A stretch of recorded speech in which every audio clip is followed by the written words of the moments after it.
Times I was encouraged to learn more about Jesus, but I did not care about this. God was not my priority. Life drastically changed for me in May 2018 when I was diagnosed with lymphoma cancer, stage 4. These were three things I said to myself when I found out that I had cancer. Number 1, patay kong patay.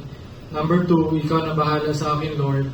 And number 3, yes, I have a chance to rest from the busy schedule I had. So during this stage in my life, it was like God was putting me inside a barrel.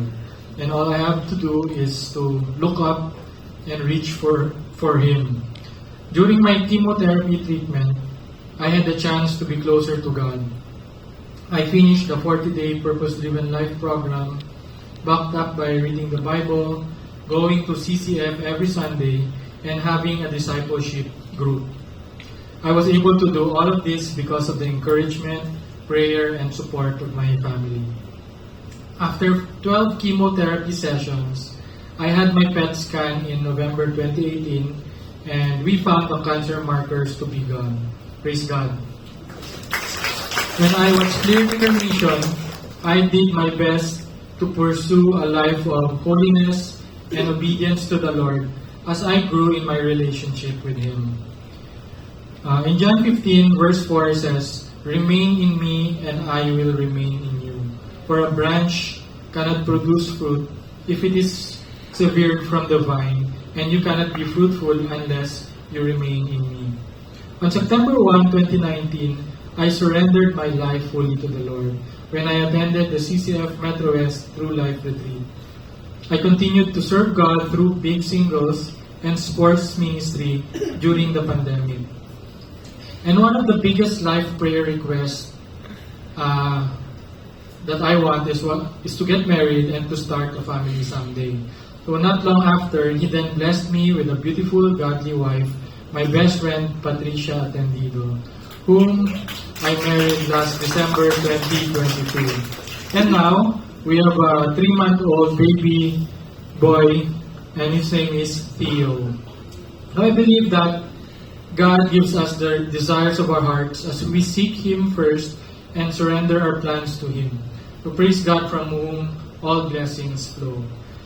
Last November 2023, I had my 5th year follow-up PET scan done, and initially I was anxious because they found a small mass in my right thigh.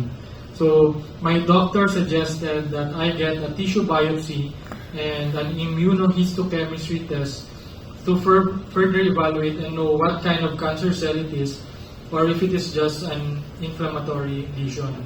So they actually found a spindle cell lesion in my right thigh. So if it's cancer, it is actually called a sarcoma. Before I had lymphoma, now it's a different kind of cell. Okay, so as I waited for the results, I asked for prayers from my family and my fellow volunteers here in CCF. It concerned me that I experienced multiple health issues just recently when I had a rib fracture, pulled hamstring, pulled chickenpox, and a pinched nerve in my neck area. So grabe, sunod-sunod. So I was tempted to get discouraged, but God spoke through me through Joshua 1:9, which says, "Have I not commanded you? Be strong and courageous. Do not be terrified nor dismayed, for the Lord your God is with you wherever you go." So I continued to praise and lift my hands up to Him because I know that He is in control, and whatever it is, I was surrendered to the Lord. So just 2 weeks ago, I got the result of my latest immunology test, and guess what? There were no cancer cells found.